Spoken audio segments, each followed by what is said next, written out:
Yesterday, there was a 12-hour conference surrounding what took place at the Pentagon on September 11, 2001. The conference was hosted by 9/11 Unleashed, Richard Gage, and his wife, Gail Gage. And it involved a multitude of different fringe conspiracy theories, and as well as proponents who gave evidence that a plane certainly did hit the Pentagon. Now, this was a 12-hour conference. This was a long conference. So for Richard Gage to hold this conference, it got to have some patience as well as some analytical experience. But overall, my opinions on the conference were quite negative, and has nothing to do with Richard Gage here or Gail. It has everything to do with the participants. Now, over the last 20 years, the 9/11 Truth Movement has been besieged by a multitude of different fringe conspiracy theories. And this is in opposition to what they believe is the official narrative. To them, the official narrative is basically a microcosm of the 9/11 Commission report, or the evidence that 4 planes were hijacked by 19 Islamic fundamentalists who hate our freedoms and crashed them into the World Trade Center towers, the Pentagon, and Shanksville. The first participant in this conference is Barbara Honegger. Now, a little bit about Barbara Honegger. She is a co-chair of the board of directors at the Lawyers Committee for 9/11 Inquiry, and basically served as a special assistant to the president under Reagan, and senior military journalist with the Department of Defense. Now, her position was that what caused the exterior damage to the west wall of the Pentagon was multiple explosions from pre-placed explosives and not from a plane impact, and that a plane, not Flight 77, a white plane, crashed into or near the helipad. Each participant was given an hour and a half to present their case, and Barbara Honegger was first. And I saw some of it. I didn't see all of it. I had to go to the store. So what I saw from her was the usual diatribe that she has espoused for the last 15 years, which are basically comments and statements taken from eyewitnesses who saw the plane, completely out of context. She even alludes to the fact that she spoke to unnamed sources who claimed to have seen a white plane crash at the heliport, in contrary and in direct contradiction to eyewitnesses, over 50 of them, who saw American Airlines on the plane. And of course, in direct contradiction to the 1,800 first responders who arrived in that first couple of hours at the scene, who many of them were involved with the search and rescue. That includes Arlington County Fire Department, Fort Myers Fire Department, the FBI, Montgomery Search and Rescue, Fairfax Search and Rescue, Fort Belvoir Fire Department, as well as the employees at the Pentagon. So while this was going on in the first week, where they were getting evidence, physical evidence of the plane, which later belonged to Flight 77, Barbara Honegger basically states that she doesn't know what happened to Flight 77. She just knows that Flight 77, the hijacked Flight 77, didn't take off out of Dulles and never crashed into the Pentagon. Now, in a debate, in a formal debate, when you make a proposition, you have to give evidence for that proposition. Maybe in a conference, you don't need to do that. And I didn't hear anything that I haven't heard before from Barbara Honegger over the last 10 years. Not to mention that most of what she said happened at the Pentagon didn't happen. Nobody saw a white plane crashing into the heliport. The people who were near the heliport, like the 3 Fort Myer firemen who was servicing the heliport, like Sean Boger, who was working at the air traffic controls at near the heliport, the Pentagon, all witnessed the plane crashed into the wall of the Pentagon. It didn't crash into the heliport. The majority of the debris was located all throughout over 200 feet of the impact point. The explosion was massive. Flight 77 was carrying approximately 78,000 pounds of fuel. That's 11,000 gallons.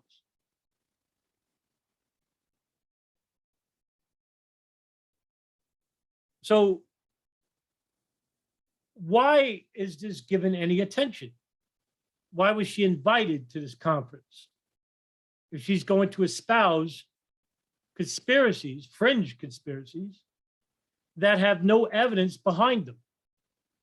And not only that, now with this implication by Honegger, she's implying that everybody who worked at the Pentagon that day in the search and rescue, that the National Transportation Safety Board, who transcribed the data found at the flight data recorder at Flight 77, that the employees at Dulles who gave boarding passes to the hijackers, that the phone calls on Flight 77 are fictitious. All of this, she gave zero evidence to support these statements, these claims, by the way. And she made over, I think at one point, 50 points, with the majority of them being complete and utter speculation and misinformation. The next person up to give his presentation was Thierry Masson, author of 2 books called Le Pentgate and The Big Lie. They were written in 2002. Thierry Masson is the founder of the Voltaire Network International, which is a web of non-aligned press groups dedicated to the analysis of international relations. He has no experience with foreign policy, no experience with 9/11 whatsoever. And basically, these 2 books were based on outright lies, not even speculation. I saw most of his presentation, and everything he said was an outright lie. For example, he believes a missile hit the Pentagon and that 2 missiles were shot from a US naval warship off the Atlantic, which impacted the Pentagon. There were 86 people who reported seeing a plane crash into the Pentagon. There were 24 people who were injured by the jet fuel of that plane. And I told you about the first responders who were involved with the search and rescue, as well as collecting the physical and technical evidence of Flight 77 at the crash site. Now, he doesn't address these things. He basically has no opinion on it because nobody, he didn't bring up any of these contradictory evidences that are in direct contradiction to his position. He went off and rambled a little bit about US foreign policy, which had nothing to do with his position. And I can understand why he did that, basically because how much more can he possibly say without making himself look more ridiculous than what he intended to? Everything he said was outright lie. Nothing. That he spoke with Russian generals who told them about this, saying that there's evidence that the missiles were shot into the Pentagon. Now, what could he possibly say about the eyewitnesses who saw a plane crash into the Pentagon? He has to say they were lying or they're coerced, maybe mistaken. How do you mistake a plane for a missile? Does a missile do a 360-degree cork turn? Does a missile knock down 5 light poles? Well, according to Thierry Mason, the light poles were already down the night prior. They were already down the night prior. But yet, nobody managed to call the police the night prior. Nobody managed to see the light poles down in the daytime of September 11, 2001. Why was he allowed to speak at the conference? If you're talking, if you're about the truth, if you're about advocating for a new investigation, how is this helping?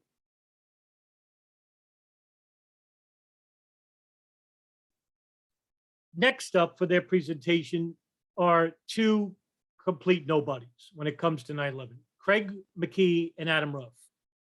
Now, Craig McKee is a journalist located in Montreal, Canada.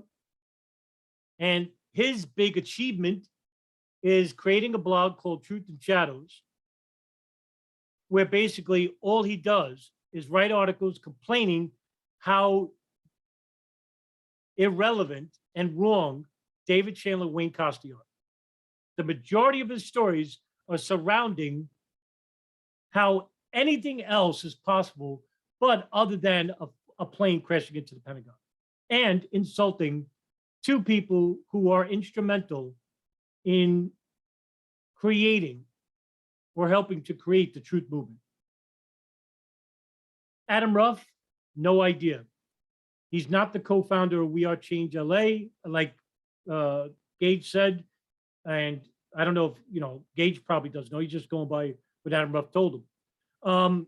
And he has no work to show for anything, none whatsoever. I don't even know why he came along. He claims to be a 20-year researcher. Go check out his YouTube channel, Unspun News. There's maybe, 8 videos on there? With 6 of them made 10 years ago. No work to show for anything, nothing. Neither one of them, Craig Ranke or Adam Ruff. But their presentation centered on what didn't happen, not what actually happened.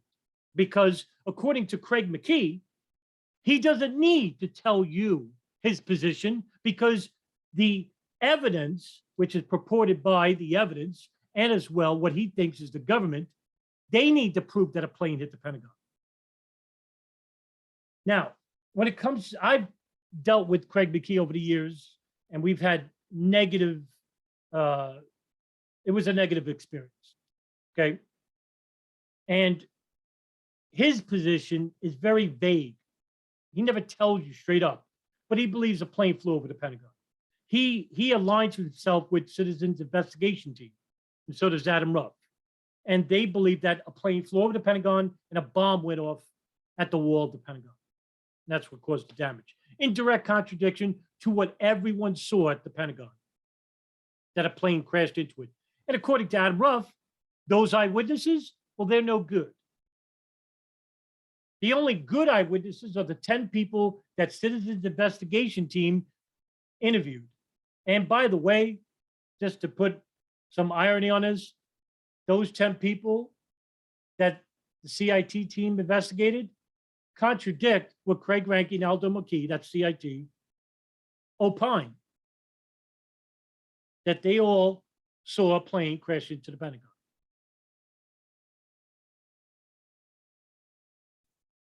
I don't know what to tell you regarding these people. Craig Ranke, Adam Ruff are basically not even remotely close to being laymen for 9/11, let alone experts. Oh, God. It's an insult. That's why I have a negative overall review of the conference. It's an insult to the victims. It's a slap in the face to real researchers. That people like two people like Craig Ranke Craig McKee and Adam Ruff, who have zero, at least with Barbara Honegger, at least with Derry Mason, they did lectures, they wrote books. These two guys, what do they got? A blog? This is what constitutes as an authority? This is what constitutes as an expert?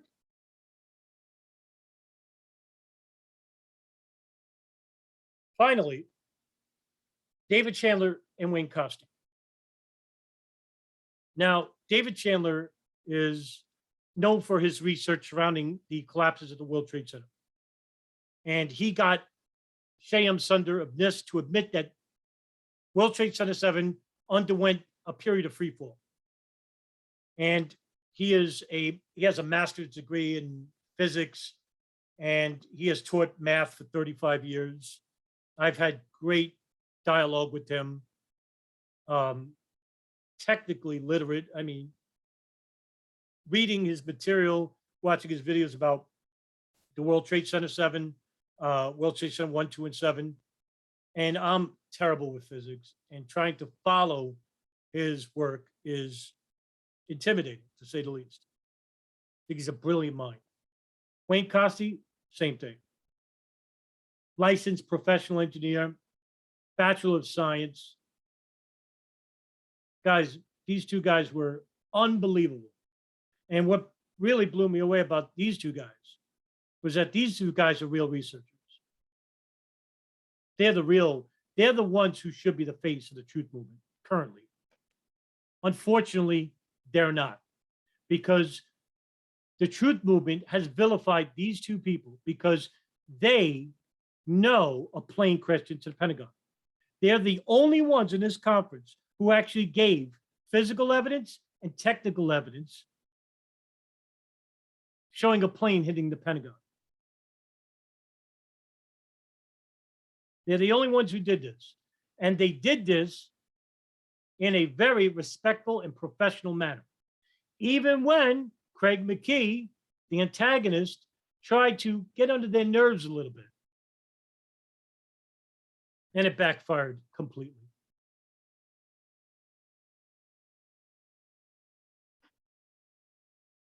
So what's the problem?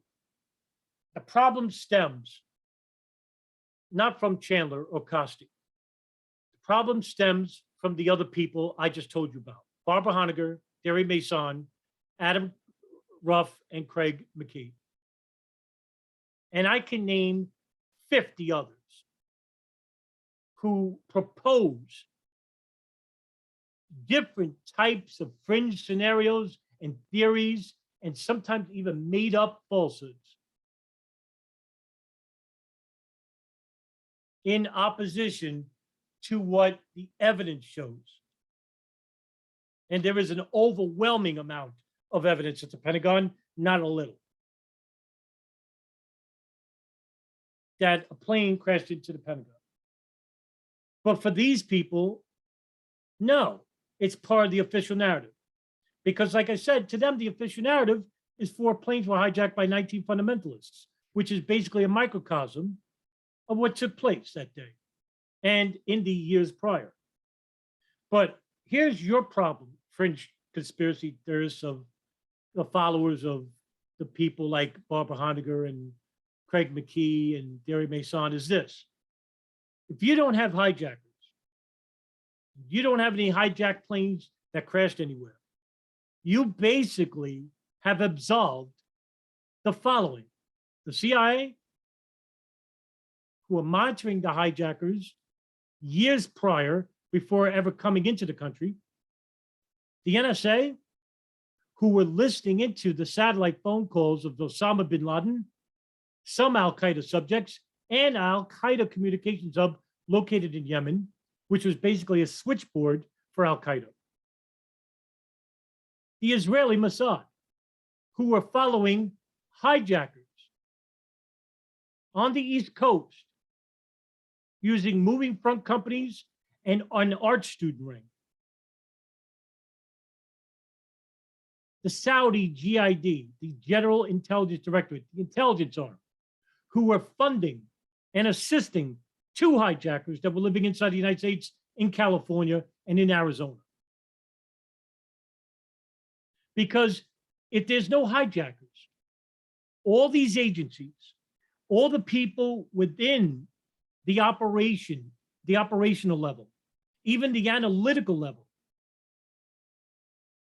of separate operations that were going on involving these agencies, all of them don't exist. Because there are no hijackers to monitor. There are no hijackers to assist financially, logistically. The dancing Israelis at Doric Towers, what are they celebrating? An empty plane? For some people, what are they celebrating? There is no plane.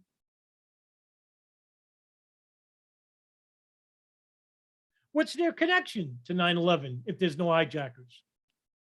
Who are they monitoring inside the United States?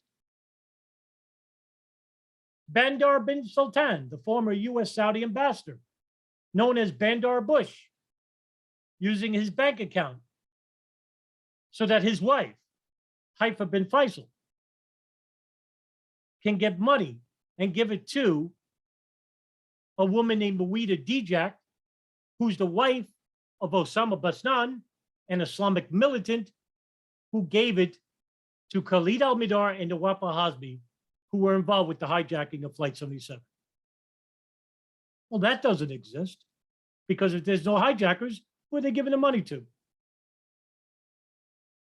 The NSA.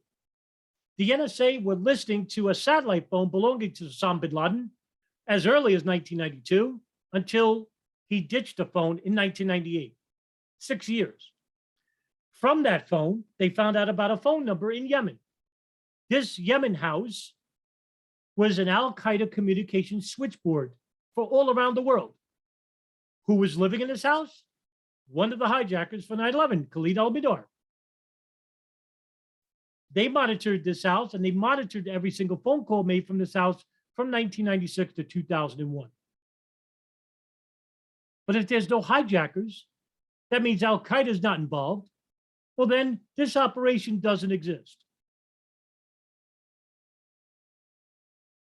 The CIA, who were monitoring the Hamburg cell in Germany, monitoring the groomers of the Hamburg cell, like Mohammed Haydar Zamar and Mahmoud Darkanzali, trying to recruit them as informants, listening to their phone calls, withholding information about Khalid al-Mihdhar and Nawaf al-Hazmi from the FBI and State Department when they were coming to the United States with US visas. Told the FBI, don't share that information. And withheld it for 16 months until August of 2001. If there's no hijackers, then all of what I told you about the CIA doesn't exist, because if there's no hijackers, Al-Qaeda is not involved. And they wouldn't need to listen to phone calls or try to gain informants within the group of the Hamburg cell or within Al-Qaeda.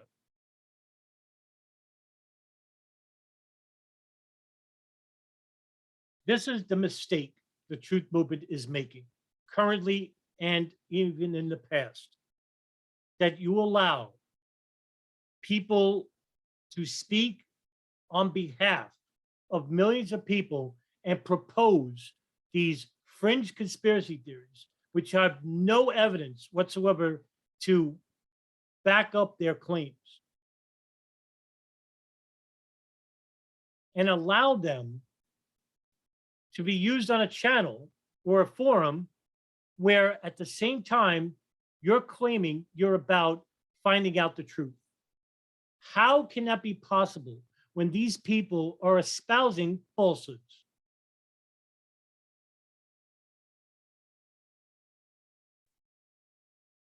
It can't work. And I know there are some people who are saying we're all in this together, that we're all trying to find out the truth. No, we're not in this together. There are people who are in the way. And those people are Barbara Honegger, Thierry Mason, Craig McKee, and Adam Ruff. Nothing of what they said yesterday, nothing, was based on any evidence whatsoever.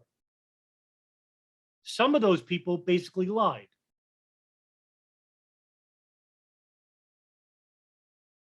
And it's a shame that Wayne Coste and David Chandler had to waste their time, 12 hours of it, basically trying to reach an audience which is heavily prejudiced because of those people and others, dozens and dozens of others.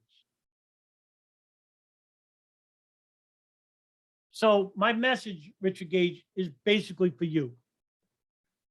I'm willing to go out on a limb and talk with you. I'd like to speak with you.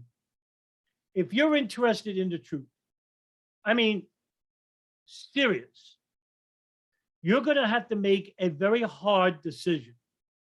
And this is going to be the decision. You're going to have to make a statement regarding what happened at the Pentagon now that this conference is over. You're going to have to say either Flight 77 crashed at the Pentagon or it didn't. Because you just had a 12-hour conference where every theory was proposed, and then on the other hand, you had evidence that was proposed. And it didn't need to be 12 hours. This debate ended when Wayne Coste did a 5-hour presentation, 5 hours, in, what is it, 2017 when he did this for the 9/11 consensus panel. The debate was over. Nobody refuted it, nobody retracted it, and nobody challenged it. Nobody did. And not only that, Richard Gage, I don't know why you're interviewing people like Barbara Honegger and Thierry Mason and Craig McKee and Adam Ruff. They weren't there at the Pentagon. Why don't you try and interview people who were actually there, who saw with their own eyes? If you're going to say Adam Eisenberg was there, Adam Eisenberg basically told you untruths. He went on to say that not only did he not see plane debris, but there was no jet fuel. Now, by the way, I've interviewed the Pentagon Incident Commander, James Schwartz, and I reached out to him. I haven't heard from him back yet, but maybe I'll share your email with him if he allows it to, if he wants to. But he's been around for years. He was the on-scene commander. What about the hundreds of others that you could have found out and tried to reach out? Why didn't you do that? Why did you interview these people instead? How about the eyewitnesses who were there? Well, they gave testimony. Instead, you went and interviewed these people. Why? Are you trying to please an audience where the majority of them are beholden to some of these fringe conspiracy theories? Is it about money?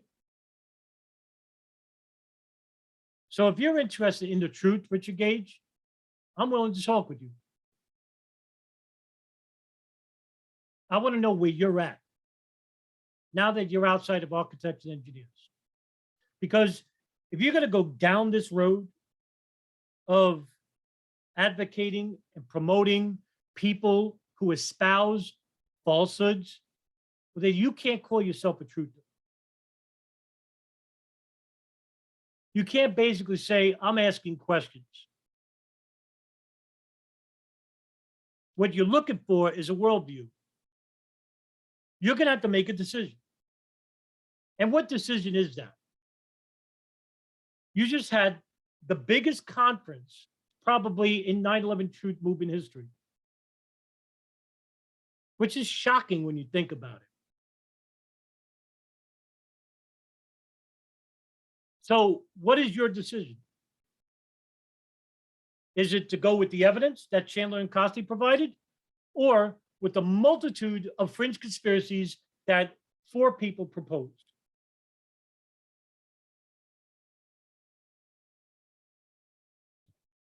I don't know where your head is at. I don't know. I can't read your mind. So I'm not going to speculate as to what you believe. I want to know what you know.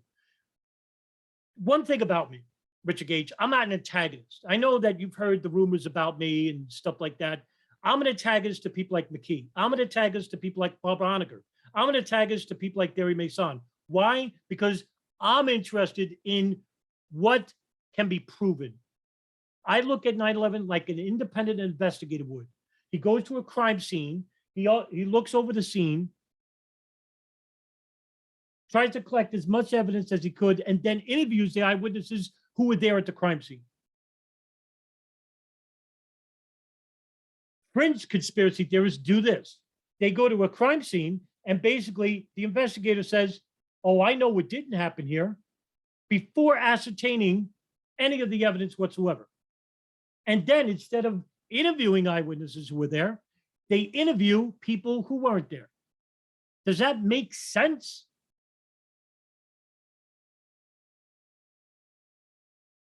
So I'm not going to say that you are a fringe conspiracy theorist because I want to know what you know. There's belief and there's knowledge. With knowledge, you can act on it. We can go to court. We can go with evidence, tangible evidence.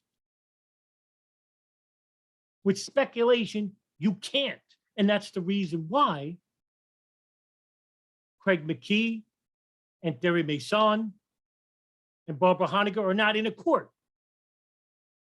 Yeah, the lawyers committee are arguing for mandamus currently, but they're not in court yet. I'm interested in what you know, not what you believe. I don't want to hear what you believe. It's irrelevant. But it's a problem when you have people in the 9/11 truth movement who are basically going by that aspect and saying that's evidence enough. Maybe that's the reason why over 21 years now, onward 21 years, that the 9/11 truth movement has been an utter failure when it comes to the judicial aspect of it. You haven't held anybody accountable. April Gallup tried, sure did try, the hypocrite that she is. You know what happened?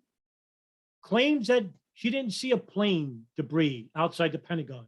Meanwhile, she sued American Airlines and Osama bin Laden in 2011. And according to her, she did that because, according to her, if the other conspiracy theories are correct, then I should be able to collect on that since I'm a victim. Does that sound like somebody who's absolutely convinced a plane didn't hit the Pentagon? No. Incredulity is not evidence to the contrary. And so, Richard Gage, the majority of this video is for you. And yeah, I saw you in a Zoom meeting today and stuff like that. And we didn't really talk much, but I'm willing to basically have a civil conversation with you.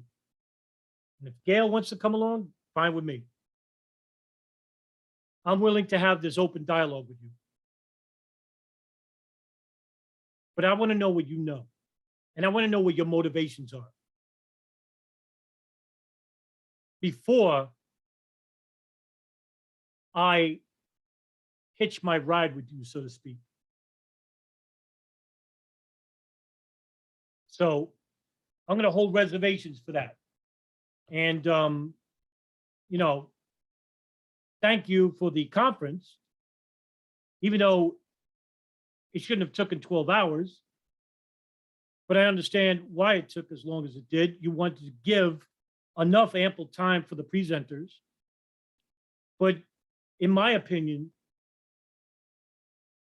some of those presenters shouldn't have been on the panel in the first place, because their propositions are basically based on speculation and outright lies. And if they had evidence at their disposal for their competing theories, and the best they could do was YouTube or a 12-hour conference, then that's a failure, because they should be in a court of law with this evidence that shows a massive cover-up at the Pentagon.